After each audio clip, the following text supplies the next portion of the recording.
अल्हम्दुलिल्लाह नहमदुहु व नस्तगफिरुहु व नऊज़ु बिल्लाहि मिन शुरूरि अनफुसिना मन यहदिल्लाहु फला मुदिल्ल लहु व मन युद्लिल्हु फला हादिय लहु वनशहदु अल्ला इलाहा इल्लल्लाहु वहदाहु ला शरीका लहु वनशहदु अन्ना मुहम्मदन अब्दुहु व रसूलुहु क़ाला अल्लाहु तआला फ़ी कलामिल मजीद वल फुरक़ानिल हमीद अला इन्ना औलियल्लाहि ला खौफुन अलैहिम वला हुम यहज़नून क़ाला रसूलुल्लाहि सल्लल्लाहु अलैहि वसल्लम अला इन्ना औलियल्लाहि ला यामूतू अम्मा बाद। আজকের এই পবিত্র জুমার দিনে ইন্টারন্যাশনাল আশিক রাসূল অর্গানাইজেশনের সদর দফতর মিরপুর দরবার শরীফে আয়োজিত আমার পরম শ্রদ্ধেয় পিতা বিশিষ্ট সুফি সাধক হযরত আব্দুর রহমান সরকার রাহমাতুল্লাহ আলাইহির ৩৯তম ওফাত দিবস উপলক্ষে আয়োজিত বিশেষ আশিক রাসূল মাহফিলে সমবেত সম্মানিত অতিথিবৃন্দ, মুআজ্জাজ মোহতারাম উলামায়ে কেরাম, শান্তিপ্রিয় আশিক রাসূল ভাই ও বোনেরা এবং দেশ বিদেশের অগণিত আশিক রাসূল ভাই ও বোনেরা যারা আজকে অনলাইন প্ল্যাটফর্মে আমাদের এই অনুষ্ঠানে যুক্ত হয়ে আছেন, আপনাদের সবাইকে জানাই আন্তরিক সালাম। আসসালামু আলাইকুম ওয়া রাহমাতুল্লাহি ওয়া বারাকাতুহু। আপনারা সবাই কেমন আছেন? আলহামদুলিল্লাহ, লাখো শুকরিয়া বিশ্বজাহানের পরম শ্রেষ্ঠ প্রতিপালক মহান আল্লাহ রাব্বুল আলামিনের দরবারে, যিনি দয়া করে আমাদেরকে তার শ্রেষ্ঠ হাবিব হযরত রাসূল পাক সাল্লাল্লাহু আলাইহি ওয়াসাল্লামের উম্মত হওয়ার সৌভাগ্য দান করেছেন। লাখো দরুদ সালাম জানাই রাহমাতাল লিল আলামিন হযরত রাসূল পাক সাল্লাল্লাহু আলাইহি ওয়াসাল্লামের পরশময় কদম মোবারকে, যিনি দয়া করে মানব জাতির চিরশান্তি ধর্ম ইসলাম পূর্ণাঙ্গ জীবন বিধান হিসেবে আমাদের উপহার দিয়ে গেছেন। লাখো সালাম ও কদমবুসি জানাই পৃথিবীর সকল আউলিয়া কেরামের কদম মোবারকে, যারা যুগে যুগে দেশে দেশে ইসলামের চিরশান্তির ধর্ম প্রচার করে মানুষকে হেদায়েতের পথে তুলে এনেছেন। আজ আমরা আমার পরম শ্রদ্ধেয় পিতা বিশিষ্ট সুফি সাধক হযরত আব্দুর রহমান সরকার রাহমাতুল্লাহ আলাইহির ৩৯তম ওফাত দিবস উদযাপন করছি। আজ থেকে ৩৯ বছর পূর্বে অর্থাৎ ১৯৮৬ সালের ১৭ এপ্রিল তিনি ওফাত লাভ করেছিলেন মাত্র ৫১ বছর বয়সে। আপনারা ইতিমধ্যে আমার পূর্ববর্তী বক্তাদের কাছ থেকে এ বিষয়ে অনেক কিছু জানার সুযোগ পেয়েছি। তাদের আলোচনার সাথে সংযুক্ত করে আমি কয়েকটি কথা আপনাদের সম্মুখে উপস্থাপন করছি। আমার আব্বা ছিলেন বিশ্বনবী হযরত রাসূল পাক সাল্লাল্লাহু আলাইহি ওয়াসাল্লামের বংশধর। রাহমাতুল লিল আলামিনের পরবর্তীতে হযরত মা ফাতেমা খাতুনে জান্নাত রাদিয়াল্লাহু তাআলা আনহা, তার পুত্র ইমাম হোসেন রাদিয়াল্লাহু তাআলা আনহু, তার পুত্র ইমাম জয়নুল আবিদিন রাহমাতুল্লাহ আলাইহি, তার পুত্র ইমাম বাকের রাহমাতুল্লাহ আলাইহি, তার পুত্র ইমাম জাফর সাদিক রাহমাতুল্লাহ আলাইহি, তার পুত্র হযরত মুহাম্মদ ইবনে জাফর সাদিক রাহমাতুল্লাহ আলাইহি। এভাবে সেই সুদূর মদিনা শরীফ থেকে এই বংশধর কাতার হয়ে এই বাংলাদেশে এসেছিলেন। এই বাংলাদেশের ব্রাহ্মণবাড়িয়া জেলা সেই ব্রিটিশ ভারতেরও আগে এই বর্তমান ব্রাহ্মণবাড়িয়া জেলার আশুগঞ্জ উপজেলাধীন বাহাদুরপুর গ্রামে জন্মগ্রহণ করেছিলেন। আমার দাদা ছিলেন তৎকালীন বিখ্যাত ধর্মীয় সাধক ব্যক্তিত্ব হযরত সৈয়দ আব্দুর রফিক মোল্লা রাহমাতুল্লাহ আলাইহি। তার জ্যেষ্ঠ পুত্র ছিলেন আমার দাদা হযরত সৈয়দ আব্দুর রশিদ রাহমাতুল্লাহ আলাইহি। তারপর আমার দাদার 6 সন্তান, 6 পুত্র ছিল এবং 2 কন্যা। 6 পুত্র এবং 2 কন্যার মধ্যে আমার আব্বা ছিলেন সবার বড়। তিনি হলেন হযরত সৈয়দ আব্দুর রহমান সরকার রাহমাতুল্লাহ আলাইহি। আমাদের দাদার পরিবারটা ছিল, এর পূর্বপুরুষরাও তারা মদিনা থেকে এসেছিলেন, কিন্তু ইসলামের শান্তির বাণী প্রচারের জন্য তারা এদেশে এসে ইসলাম প্রচারের জন্যই তারা কাজ করেছেন। বাহাদুরপুরের সরকার বাড়িতে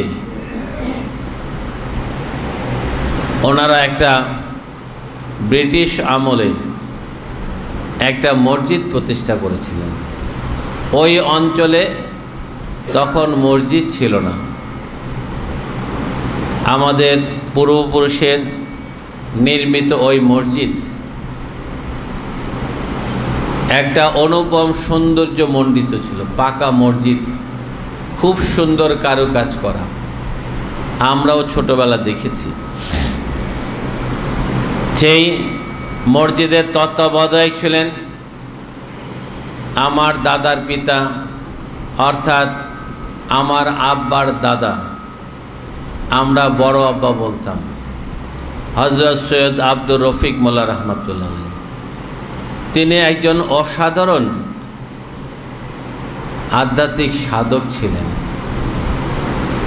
ইবাদত বন্দিগিতে মশগুল থাকাই ছিল তার সবচেয়ে বেশি শান্তিময় কাজ, যে জন্য সবসময় তিনি ইবাদত বন্দিগিতে মশগুল থাকতেন।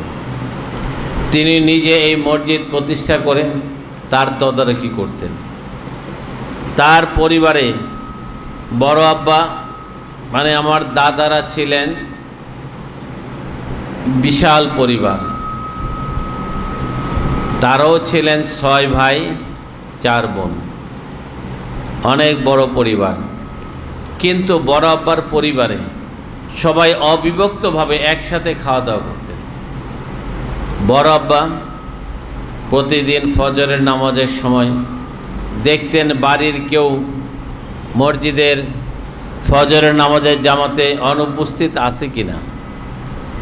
যদি কেউ অনুপস্থিত থাকতো তাহলে তিনি খুঁজে বের করতেন কে অনুপস্থিত, কেন, সে কি অসুস্থ না অন্য কোনো কারণ।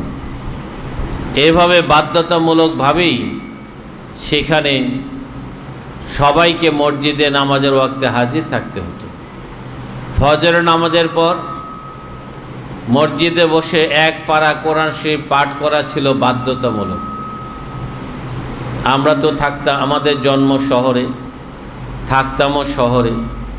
আমরা যদি কখনো দাদার বাড়িতে বেড়াতে যেতাম, আমরা তো শিশু, লেখাপড়া শুরু করি নাই, তখনও বড় আব্বা আমাদেরকে বলতেন, বাবু তোমাদেরকেও মসজিদে যাইতে হবে, তোমাদেরকেও পড়তে হবে। তখন আমরাও যাইতাম মসজিদে গিয়ে, আমরা কায়দা পড়তাম। কায়দা পড়ার পর হুজুর আমাদেরকে বিভিন্ন সূরা, ওযুর নিয়ম, নামাজের নিয়ম এইগুলো শিখাতো। যাই হোক, আমাদেরকেও কিন্তু মসজিদে গিয়ে ইবাদত বন্দেগীতে শামিল হতে হতো। এই পরিবারেই আমার আব্বা জন্মগ্রহণ করেছিলেন। আমার বড় আব্বার বয়স ছিল ওফাতের সময় 128 বছর বয়স। তিনি 128 বছর বয়সে ইন্তেকাল করেন। আমার আব্বা তার দাদার খুব আদরের নাতি ছিল। বড় আব্বা যেখানে যেতেন আমার দাদাকে, আমার আব্বাকে তিনি সেখানে নিয়ে যেতেন। খুব আদরের ছিল, যে কারণে আমার আব্বা পারিবারিকভাবেই ইসলামী শিক্ষা লাভ করেন।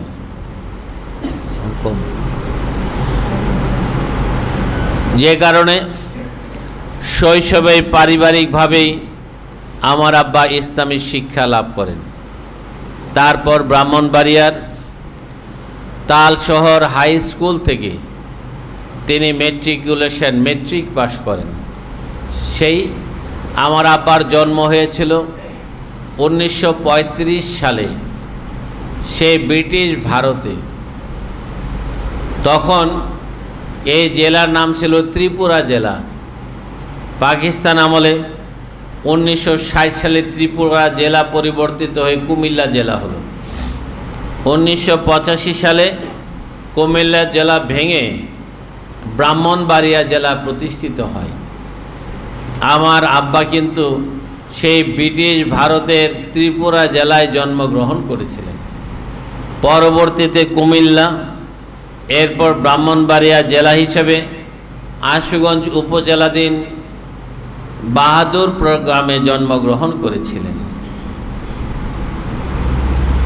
শৈশবে পারিবারিকভাবে ইসলামী শিক্ষা লাভের পর আব্বা ব্রাহ্মণবাড়িয়ার ঐতিহ্যবাহী তালশহর হাই স্কুল থেকে মেট্রিক পাশ করেন।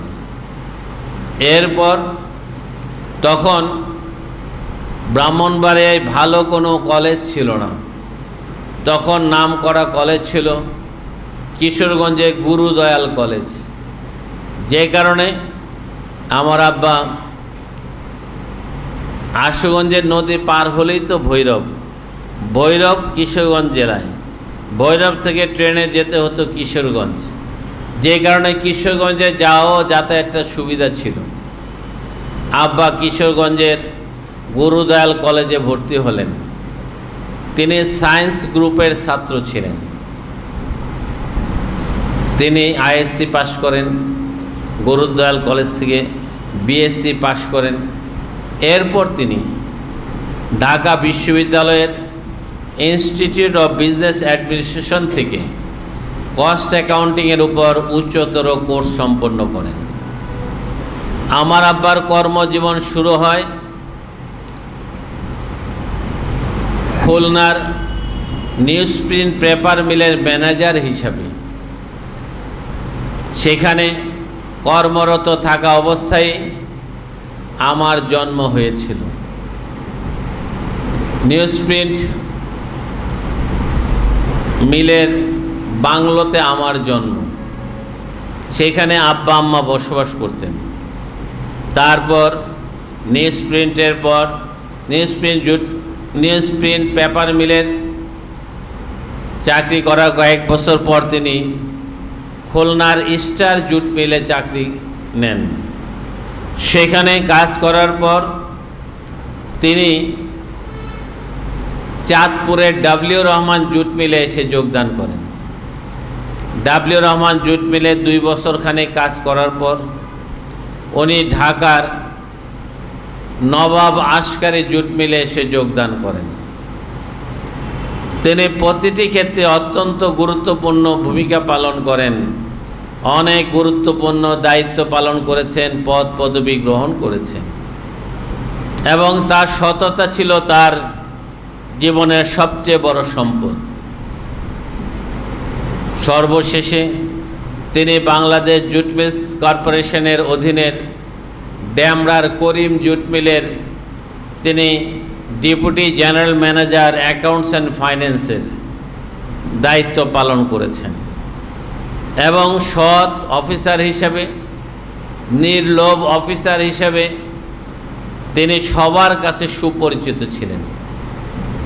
আপনারা জানেন ডেমরা এলাকায় করিম জুট মিল, সেখানে আন্দোলন সংগ্রাম তো সবসময় লেগে থাকে, কিন্তু সেখানকার শ্রমিক ইউনিয়নের কর্মকর্তারা তারা আব্বাকে খুব সম্মান করতেন।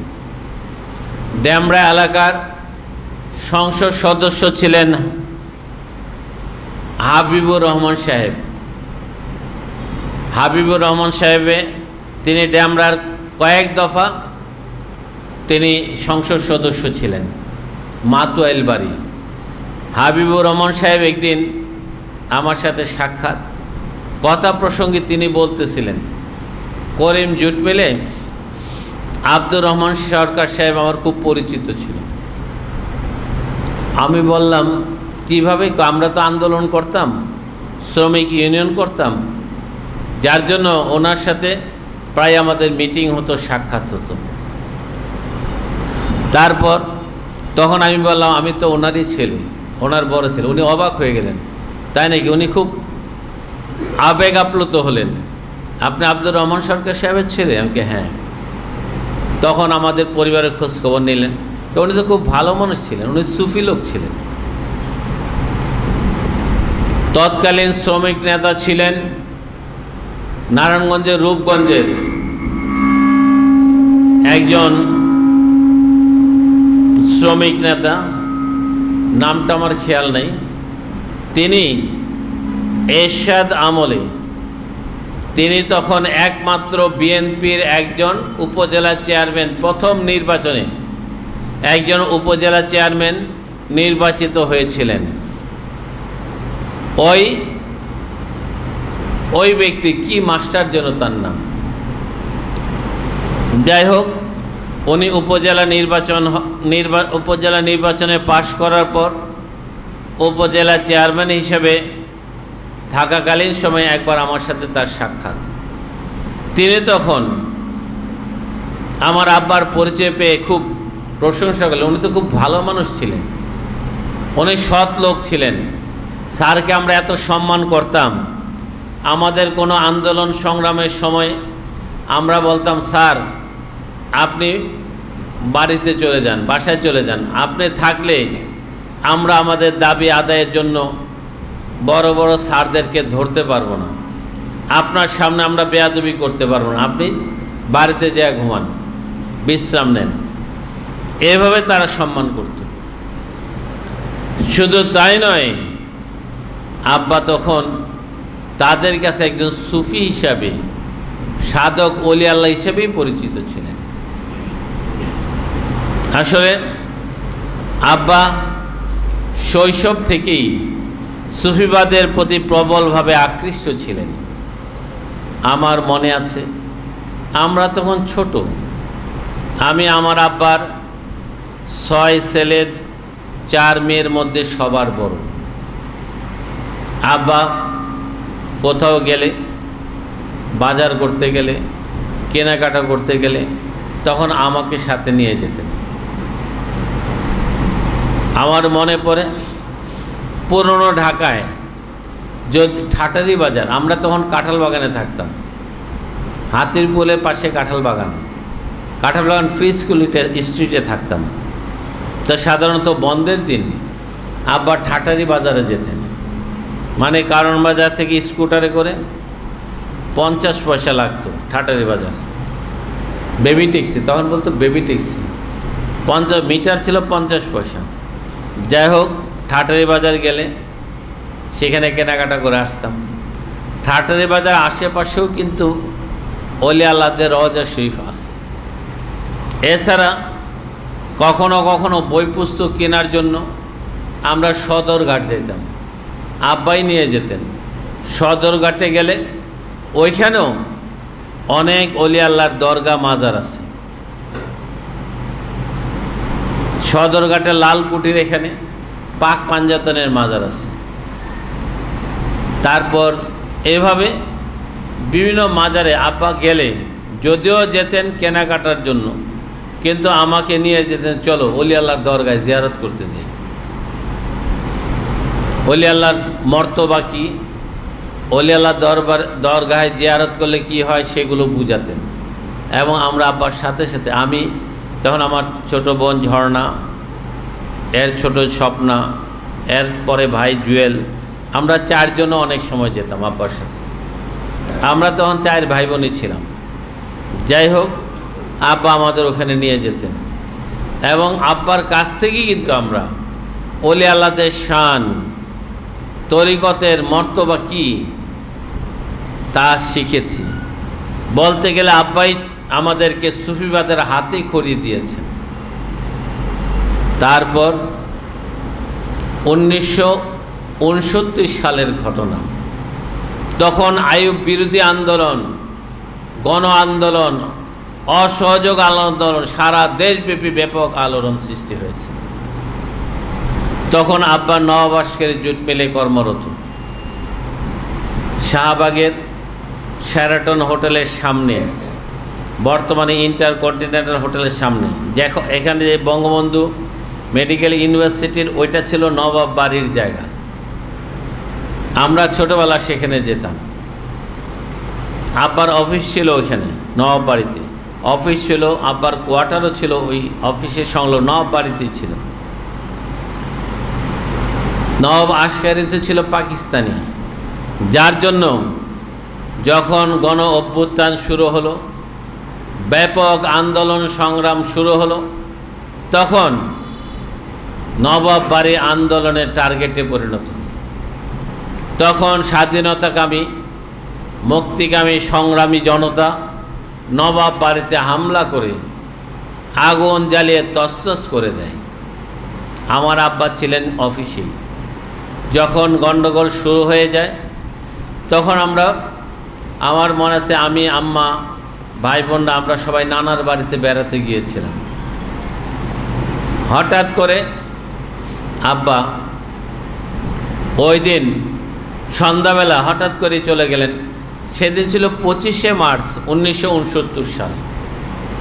আব্বা হঠাৎ করে বাড়িতে গেলেন, গিয়ে বললেন, এই ব্যাপার, ঢাকায় তো চরম আন্দোলন চলছে, সব জায়গায় জ্বালাও পোড়াও, অসহযোগ আন্দোলন, গণ অভ্যুত্থান শুরু হয়েছে। আব্বা বলেন, নবাব বাড়ির সব পুড়ে ছারখার, সব শেষ। আব্বা শুধু অফিসিয়াল পরনের ড্রেস পরে তিনি বাড়িতে গেলেন। ওনার কোয়ার্টার থেকে কাপড় চোপড়, ব্যাগ, লাগেজ কিছুই নিতে পারেন নাই। তারপরও শুক্রিয়া যে জানে বেঁচে আসছে। যাওয়ার পর ওই দিনই 25শে মার্চেই আব্বা বললেন, আজকে সন্ধ্যার সময় আইয়ুব খান ভাষণ দিবে সন্ধ্যা 7টায়, সবাই অপেক্ষমান।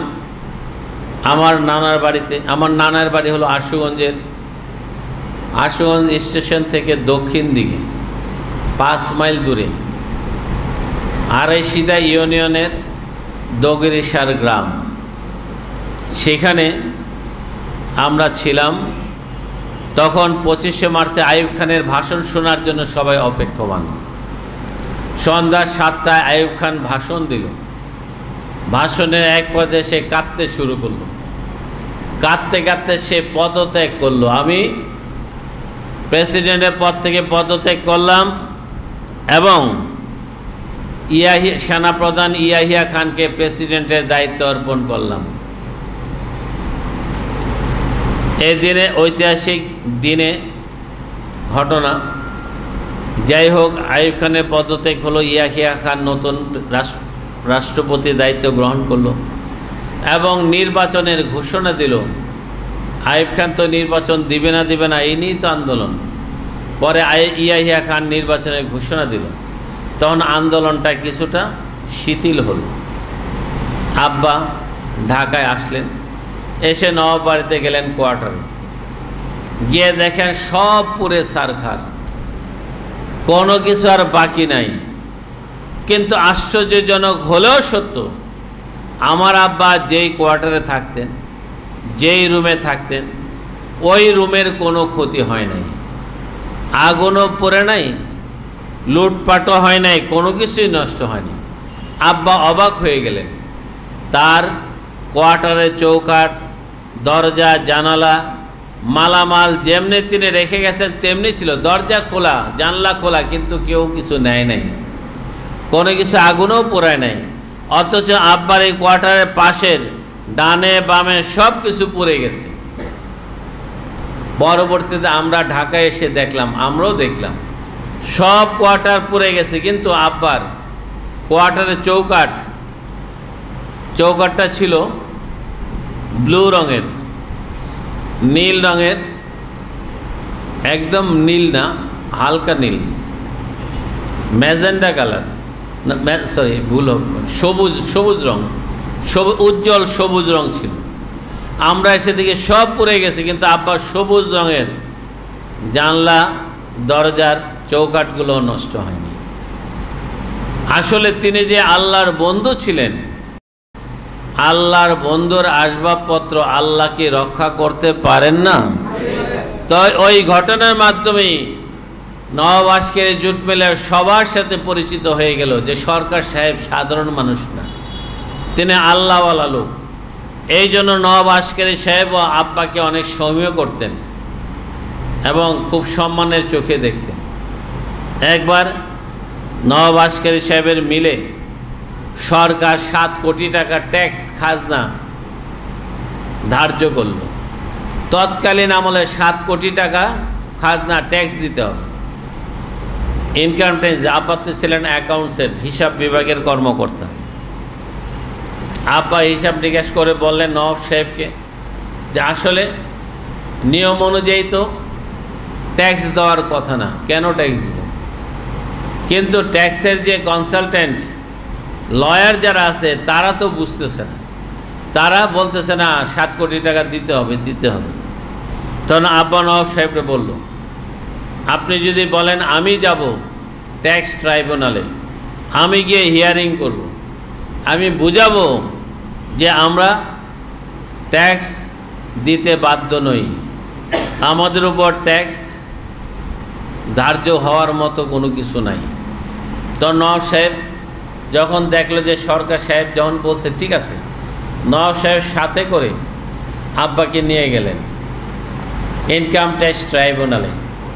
তখন আমার আব্বা ইনকাম ট্যাক্স ট্রাইব্যুনালে হিয়ারিং করে বুঝিয়ে দিলেন যে নওয়াব আশকারি জুট মিলের কোনো ট্যাক্স দিতে হবে না, যা ধার্য করা হয়েছে এটা হিসেবে ভুল, এটা সঠিক নয়। তখন ট্রাইব্যুনাল মেনে নিলেন এবং ট্যাক্স মওকুফ করে দিলেন যে না, নওয়াব আশকারি জুট মিলে কোনো ট্যাক্স দিতে হবে না।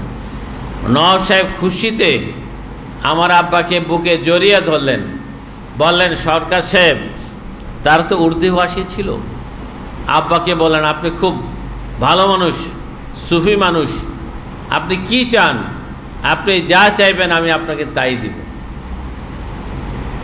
তখন আব্বা তো ছিলেন নির্লোভ, কোনো কিছু লোভ করতেন না, তার কোনো চাওয়া পাওয়া ছিল না, তিনি আল্লাহ ভরসা করেই চলতেন। তখন তিনি নওয়াব আশকারি সাহেবকে বললেন আমার জন্য দোয়া করবেন, এটাই যথেষ্ট, আর কিছু লাগবে না। নওয়াব সাহেব অবাক হয়ে রইল, মানুষ নবাবদের কাছে কত সম্পদ চায়, বাড়ি চায়, জমি চায়, টাকা চায়, কত কিছু চায়। অত সরকার সাহেব কিছুই চাইল না। তিনি অবাক হয়ে গেলেন। উনি যদি চাই, তার মনে ইচ্ছা, উনি যদি 1 কোটি চাইতো, 7 কোটি থেকে 1 কোটি আমি ওনারা দিয়ে দিতাম। সেই 69 সালের 1 কোটি টাকা বর্তমানে কয়শো কোটি টাকা, হিসাব মিলে অনেক অনেক। কিন্তু আব্বা কিন্তু সেই লোভ করেন নাই।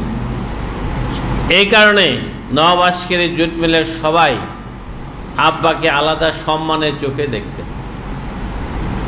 তারপর আব্বা তো ব্যক্তিগতভাবেই সাধক ছিলেন।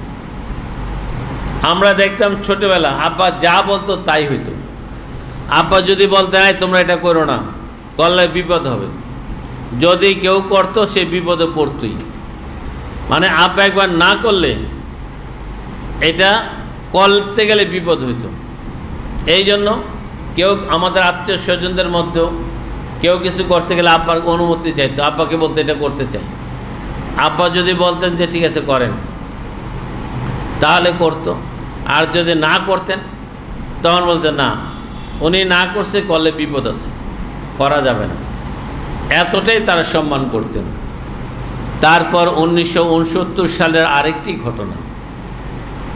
তখন চন্দ্রপাড়ার দরবার শরীফে কিছু ভক্ত কাঁঠাল বাগানে বসবাস করতেন। আমার আব্বার সাথে তাদের পরিচয় ছিল। পরিচয়ের সূত্রটা হলো, আব্বা তো কর্মকর্তা, সুতরাং সাধারণ মানুষের সাথে এতটা পরিচিত হওয়ার সুযোগ ছিল না। তারপরেও আমাদের যেখানে জামা কাপড় সেলাই করতো, টেইলারিং, কাঁঠালবাগান বাজারের সামনে, বাজারে উত্তর পাশে টেইলার মাস্টার ছিল হাসান খলিফা। তখন দর্জেরে খলিফা বলতো। তার নাম ছিল হাসান, তার বাড়ি ছিল বিক্রমপুর।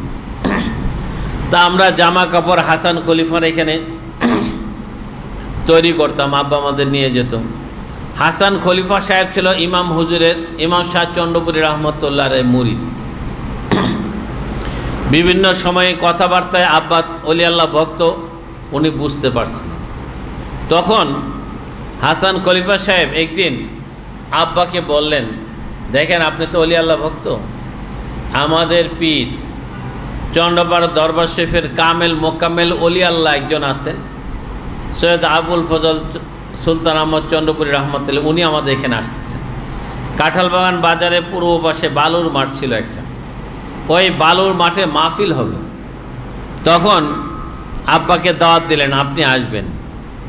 হাসান খলিফা ভাবলো উনি একজন বড় কর্মকর্তা, যদি আমাদের তরিকে আসে তাহলে তো ভালোই হয়। যাই হোক, অনেক বুঝাইলেন। আব্বা বলেন ঠিক আছে আমি আসব।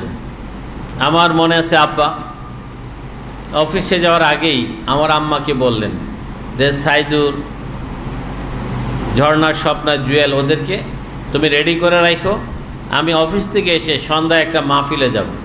আমাদের বাসার পাশেই বালুর মাঠে মাহফিল হবে, একজন অলি আল্লাহ আসবে, আমরা অলি আল্লাহর মাহফিলে যাব। তা আব্বা অফিস থেকে বাসায় ফিরে সন্ধ্যার পর আমাদেরকে নিয়ে গেলেন ওই মাহফিল। তখন ওই মাহফিলে প্রধান অতিথি ছিলেন পীরানে পীর দাস্তগীর সুলতান মাশেখ সুলতানিয়া মুজাদ্দিদিয়া তরিকের ইমাম সৈয়দ আবুল ফজল সুলতান আহমদ চন্দ্রপুরী রহমতুল্লাহ। বিশেষ অতিথি ছিলেন তৎকালীন ঢাকা শহর কুতুব হাফেজ আহমদ সাহেব। উনি ঢাকা শহর কুতুব ছিলেন। তার বয়স ছিল তখন 130 বছর, 130 বছর, লম্বা চিপচিপে গড়নের।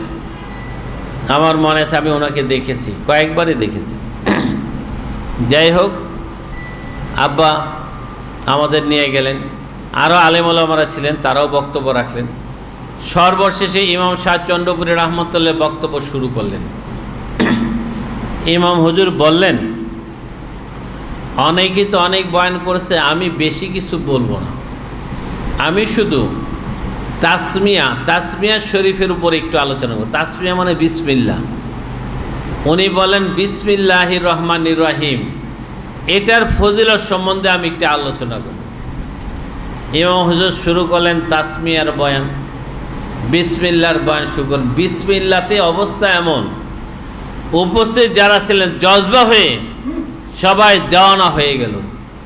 এমন অবস্থা, মানুষ চিৎকার কান্নাকাটি লাফালাফিতে পুরো প্যান্ডেল জুড়ে একটা ভয়ানক অবস্থার সৃষ্টি হল। আমি তখন ক্লাস 3-তে পড়ি, আমার ছোট ভাই বোনগুলা তো ক্লাস 1-এ, এরপরে ওরা তো পড়েই না, সবাই তো শিশু, 3, 4, 5 বছরের বয়স, আমারও 7-8 বছর বয়স, যাই হোক 7 বছর বয়স। তখন এত হইচই দেখে আমরা ভয় পেয়ে গেলাম। ভয় পাইলাম, কী ব্যাপার? তখন আমার ছোট বোন স্বপ্না, ঝর্ণা ওরা কান্নাকাটি শুরু করলো। কান্নাকাটি শুরু করার পর আব্বা করলেন কি, আমাদেরকে নিয়ে, পাশেই তো বাসা, আমাদেরকে তাড়াতাড়ি বাসায় রাইখা আব্বা আবার মাহফিলে গেলেন। ইমাম হুজুর বেশিক্ষণ আর বয়ান করতে পারলেন না, কারণ মানুষের এমনই জজবা হলো, ফায়েজের বন্যা বয়ে গেল, সবাই বেকার। আর ইমাম হুজুর বক্তব্য সংক্ষিপ্ত করে মোনাজাত করলেন। আমার আব্বা মোনাজাতের পর, ইমাম হুজুর কিন্তু মনে মনে মোনাজাত করতেন, উচ্চ স্বরে মনে মনে, যে আল্লাহুম্মা আমিন এই বলে শুরু, কতক্ষণ পরে আবার আল্লাহুম্মা আমিন, তারপর কতক্ষণ পরে আবার আল্লাহুম্মা আমিন, এইভাবে বলা মোনাজাত শেষ করবো লা ইলাহা ইল্লাল্লাহু মুহাম্মাদুর রাসূলুল্লাহ। উনি কিছু বলতেন না, কিন্তু তারপরেও মোনাজাতের সময় মানুষের গড়াগড়ি কান্নাকাটিতে কন্ট্রোল করা যাচ্ছিল। আব্বা বললেন যে কি ব্যাপার, এরকম হয় কেন, মানুষ এতটা পাগল হয় কেন, কি ঘটনা কি? আব্বার কাছে আশ্চর্য লাগছে। উনি অনেকেই তরিকা নিল, কিন্তু উনি তরিকা নিলেন না। চিন্তা করলেন, আরে তরিকা নিলে যদি পাগল হয়ে যায় কেমন হবে? আব্বা তরিকা নিলেন না, উনি বাসায় চলে আসলেন। আসার পর বললেন যে কি যে আল্লাহ জানে, মানুষ সব পাগল হয়ে গেছে, কেউ সুস্থ ছিল না। তখন আব্বা ফজরের আজানের সময়, আবার ইমাম হুজুর কাঁঠাল বাগানে ছিলেন 2 দিন, ফজরের নামাজের সময় আব্বা আবার ইমাম হুজুরের কাছে গেলেন। আব্বা আমারে বললেন যে আমি যাই ওখানে নামাজ পড়ে আসি, ওই হুজুরের সাথে নামাজ পড়ে আসি। ফজরের নামাজের সময় গেলেন, ইমাম হুজুরের সাথে ফজরের নামাজ আদায় করলেন। আদায় করার পর তখন আব্বা বয়ান শুনলেন, কথা ভালো লাগে, মনে শান্তি লাগে, কিন্তু জজবা দেখে ভয় লাগে যে তরিকা নিলে আমি যদি পাগল হয়ে যাই। উনি অফিসে যাওয়ার আগ পর্যন্ত যতটুকু সময় থাকা সম্ভব থাকলেন, তারপর তিনি বাসায় চলে আসলেন। অফিস শেষ করে আবার বিকালে একটু তাড়াতাড়ি এসে তিনি চলে গেলেন ইমাম হুজুরের এখানে, আসরের নামাজ পড়লেন, ইমাম হুজুরের সাথে মাগরিবের নামাজ পড়লেন, এশার নামাজ পর্যন্ত ছিলেন। থাকার পর তার ভালো লাগে, শান্তি লাগে, কিন্তু জজবা দেখে আবার ভয় লাগে যে তরিকা নিলে যে আমি পাগল হয়ে যাই। এভাবে 2 দিন পার হলো। হাসান খলিফা সাহেব তো বারবার আব্বাকে ফুসলাইতেছে, আপনি তরিকা নেন, তরিকা নেন। আব্বা বলেন রাখেন, চিন্তা করে নেই। তখন 2-3 দিন, শেষ দিন হাসান খলিফা সাহেব তো আব্বাকে তরিকা দেওয়াইতে পারতেছে না। তখন অবশেষে বললেন, সরকার সাহেব, বাবাজান কিন্তু আজকে চলে যাবে, আপনি যদি তরিকা নিতে চান এখনই নিতে হবে, তা না হলে কিন্তু আপনি তরিকা নিতে পারবেন না। তখন আব্বা চিন্তা করলো যে আসলে উনি যে একজন আল্লাহর ওলি, উনি যে অসীম রুহানি ক্ষমতা শক্তির অধিকারী, এত কোনো সন্দেহ নেই। তখন আব্বা বলেন, ঠিক আছে, আল্লাহ ভরসা, আমি তরিকার সবক নেই, দেখা যাক কি হয়। তখন আব্বা তরিকার সবক নিলেন। নেওয়ার পর আব্বারও জজবা ছিল, কিন্তু নিয়ন্ত্রণের মধ্যে, আনকন্ট্রোলের বাইরে ছিল না, আব্বারও জজবা ছিল। যাই হোক, এভাবেই 69 সাল, 70 সাল, 71 সাল, সেই স্বাধীনতা যুদ্ধের সময়, সেই অবস্থায় আমরা কিন্তু তখন ইমাম হুজুরের ভক্ত। আব্বা ভক্ত মানে কি, আমরা সবাই, আমরা ছোট হইলেই কি, আব্বা তো সারাদিন তার মোর্শেদের প্রশংসা করতেন, গুণকীর্তন করতেন। তখন হাতির পোলে একটা খানকা শরীফ ছিল, হাতির পোলে। ওই খানকা শরীফে আব্বা মাঝে মাঝে যাইতেন, ওইখানে পুরনো জাকেরদের কাছে ইমাম হুজুরের কথাবার্তা শুনতেন। এভাবেই কিন্তু আব্বার কাছ থেকে আমরা তরিকতের শিক্ষা, গুরুত্ব, কালবে জিকির কি, মানুষের অন্তর্চক্ষু খুলে মানুষ আল্লাহ রাসূলের দিদার পেতে পারে, এই সব মানুষের আত্মার স্রোত আছে, এই কথা কিন্তু আব্বার কাছ থেকে আমরা শিখেছি। এভাবেই কিন্তু আব্বার সাথে সাথে আব্বার জজবা ছিল, বাসার মধ্যে মিলাদ পড়তেন। আব্বা মিলাদ পড়লে আব্বা হঠাৎ করে দাঁড়াও, নবীজি আসছে, নবীজি আসছে। আমরা তো ভয় পেয়ে যেতাম, নবীজি আসছে, এখন আমরা ভয়ে থর দাঁড়ায় পড়তাম, নবীজি আসছে। যাই হোক, মিলাদ শেষ, আব্বা বসতেন, আমরাও বসতাম। এভাবেই কিন্তু তরিকতের শিক্ষাটা হাতে করি আব্বার কাছ থেকে। এরপর আমরা ইমাম হুজুরের ভক্ত হিসেবে ৭১ সাল কাটালাম। আব্বা আল্লাহর রহমতে সর্বাবস্থায় আল্লাহ কিন্তু আব্বাকে সেভ করেছেন।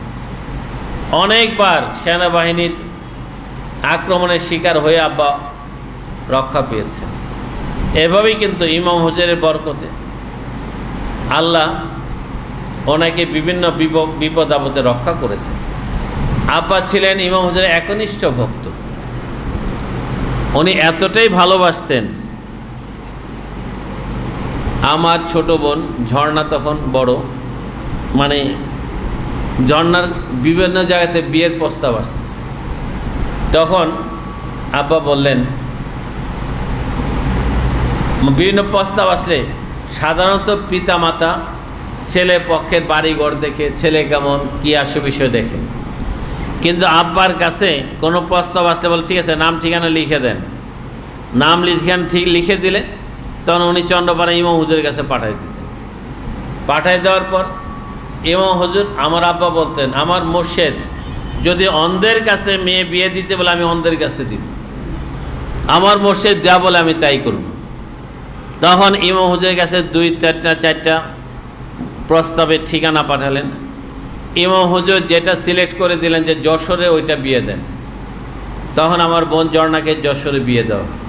আমরা কিন্তু দেখি নাই, জাহিরিভাবে কিছু খোঁজও নেই নাই, আমরা তো তখন ছোটই। যাই হোক, খোঁজ নেওয়ার মতো কোনো ইয়ে ছিল না সেখানে। তখন গেলাম। পরবর্তীতে বিয়ের পর আমার বোনকে প্লেনে করে ঢাকা থেকে যশোর বিমানে করে তাদের বাড়িতে গেল। আমিও গেলাম। গিয়ে দেখি তারা বিশাল ধনী, যশোর শহরে বেশ পাড়ায় তাদের বিশাল বাড়ি, বাড়িটা একটা বাগানের মতো, পার্কের মতো বিশাল বাড়ি, ব্যবসা। আশ্চর্য, আমরা কিন্তু জাহেরিভাবে দেখি নাই। ইমাম হুজুর সিলেক্ট করে দিলেন। তো যাই হোক, এইভাবে আমি বললাম এই ঘটনাটা যে আব্বা মুর্শিদের প্রতি কতটা বিশ্বাসী ছিলেন। এভাবে প্রতিটি ক্ষেত্রে আমাদের পরীক্ষা আসলেই আব্বা বলতো, যাও বাবাজানের কাছ থেকে হুকুম নিয়ে আসো, বাবাজানের সাথে মানে ইমাম হুজুরের কাছে যা দেখা করে আসো। আমরা ছুটে যেতাম, ইমাম হুজুরের কাছে বলে আসতাম। এভাবে কিন্তু আমার মাস্টার ডিগ্রি পর্যন্ত ইমাম হুজুর জীবিত ছিলেন। চার্টার্ড অ্যাকাউন্টেন্সি পড়েছি, তখনও ইমাম হুজুর জীবিত ছিলেন। যাই হোক, আব্বা সবসময় তার মুর্শিদের কাছে যাওয়ার জন্য, আমরাও তখন ইমাম হুজুরের তরিকা অন্তর্ভুক্ত, আমরাও তরিকা কাজ করছি, সক্রিয়ভাবেই কাজ করেছি। তো যাই হোক, আব্বা কিন্তু খুব সাধনা করতেন, আরাধনা করতেন। যদিও তিনি সরকারি কর্মকর্তা ছিলেন, কিন্তু অফিসের কাজ অফিস, পরে বাসায় এসে উনি জরুরি প্রয়োজন ছাড়া সারাক্ষণ ইবাদত বন্দেগীতে মশগুল থাকতেন। এই বাড়িতে আমরা থাকি সেই 50-51 বছর আগে থেকে। এই মহল্লাবাসী তখন এত হইচই ছিল না, এত লোকজনও ছিল না। তখন রহমতের সময়, শেষ সাথে তাহাজ্জুদের সময় আব্বা ঘুম থেকে উঠে যখন ইয়া আল্লাহু ইয়া রহমান ইয়া রহিম বলে ডাকতেন, পুরো মহল্লাবাসীও সেই নীরব নিশুতি রাতে সেই ইয়া আল্লাহু ইয়া রহমান ইয়া রহিমে ডাকে সম্মোহিত হয়ে তারা মুগ্ধ হয়ে থাকতেন। তারা বুঝতেন যে এখানে আল্লাহর একজন প্রিয় বান্দা আছে। আমাদের মহল্লার ওই কোনার বাড়ি, ফিজিওথেরাপির বাড়িটা সেন্টু মিন্টুদের বাড়ি। মিন্টুর আম্মা একদিন স্বপ্নে দেখে তার কঠিন রোগ হয়েছিল। স্বপ্নে দেখে একজন বলতেছেন আমার আব্বার কথা যে ওনার কাছে যান, উনি যদি পানি পড়া দেয় আপনার এই রোগ নিরাময় হবে, তা নাহলে রোগ নিরাময় হবে না। এই স্বপ্ন দেখার পর তো উনি আসলেন। আসার পর আব্বাকে বললেন একটু পানি পড়া দেন। আম্মার কাছে এসে বললেন, তো আম্মা তো আব্বারে বললেন যে এই ব্যাপার উনি এই স্বপ্ন দেখছে, কিন্তু আব্বা পরে যে হোক দিতে চায় না। পরে অনুরোধের পর পানি পড়া দিলেন। দেওয়ার পর আল্লাহর কি শান, তার রোগ ভালো হয়ে যায়। তখন সেন্টু মিন্টুর আম্মা আমার আম্মাকে ধর্মের বোন ডাকলেন যে আপনি আমার ধর্মের বোন। ওই হিসাবে বোনের মতোই উনি সবসময়, আমরাও খালার মতোই ওনাকে সম্মান করতাম, উনি আমাদের আদর করতেন। এইভাবেই পারিবারিকভাবে আমরা সম্পর্কিত হলাম। এইভাবে আমার আব্বা যে কাজে যেত, আল্লাহর রহমতে যে কাজে যেত সফল হয়ে আসত। আমরা জীবনে দেখছি আব্বা কোথাও যেতে চাইতো না, কিন্তু যত কঠিন কাজই হোক আব্বা গেলে সলভ হয়ে যেত। আমার আব্বার খুব ইচ্ছা ছিল। আমার আব্বা কিন্তু আমার দাদার পরিবার পূর্ববর্তী আমাদের, যদিও তারা ইসলাম প্রচারের জন্য এসেছিলেন, কিন্তু বাংলাদেশে আসার পর তারা ইসলাম ধরে রেখেছে, কিন্তু তরিকতটা ছেড়ে দিয়েছে। শরীয়তের উপর তারা কঠোর পাবন্দ ছিল, কিন্তু তরিকতে বিভিন্ন পীর মাশায়েখদের উল্টাপাল্টা কার্যকলাপে তারা বীতশ্রদ্ধ ছিলেন, তারা পছন্দ করতেন, যার জন্য সবাই পীর বিরোধী ছিলেন। কিন্তু আমার আব্বাই একমাত্র তিনি তরিকা গ্রহণ করেছেন, আমল করতেন। আমল করলে আব্বা তো ঢাকায় থাকতেন, বাড়িতে যেতেন না। এই জন্য আব্বা ভাবতেন কে কি মনে করে, আব্বা কিছু বলতেন না, তিনি তরিকা আমলই করে যেতেন। এভাবে চলতে লাগলো। তো আমার আব্বার ওনারা 6 ভাই 2 বোন, আমার আব্বা ছিলেন সবার বড়। যাই হোক, উনি প্রথম চিন্তা করলেন তার ছোট ভাই, উনি মৌলানা মানুষ, উনি রিলিজিয়াস টিচার হিসাবে সেনাবাহিনীতে চাকরি করতেন। উনি প্রতি রবিবার দিন আমাদের কাঁঠালবাগানের বাসায় বেড়াইতে আসতেন। উনি জয়দেবপুর ক্যান্টনমেন্টে ছিলেন। যাই হোক, আমার আব্বা তার ভাইকে চিন্তা করলেন এই ভাইটার তরিকা বোঝানোর চেষ্টা করি। আমার আব্বা চেষ্টা করলেন বুঝাইতে। আব্বা তো সবার বড় ভাই, আব্বাকে তো আর না করতে পারে না। তখন জি ভাই সাহেব দেখি চিন্তা করি কি করা যায়।